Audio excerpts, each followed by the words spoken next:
You ask Tiger to solve. This deals with linear equations with one unknown. The final result is z equals 44. Let's solve it step by step. Group all constants on the right side of the equation. Subtract 3 from both sides. Simplify the arithmetic.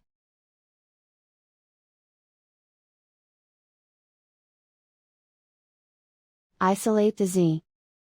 Multiply both sides by 4. Group like terms.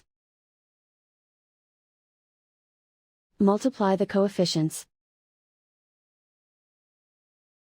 Simplify the fraction. Simplify the arithmetic. And so the final result is z equals 44.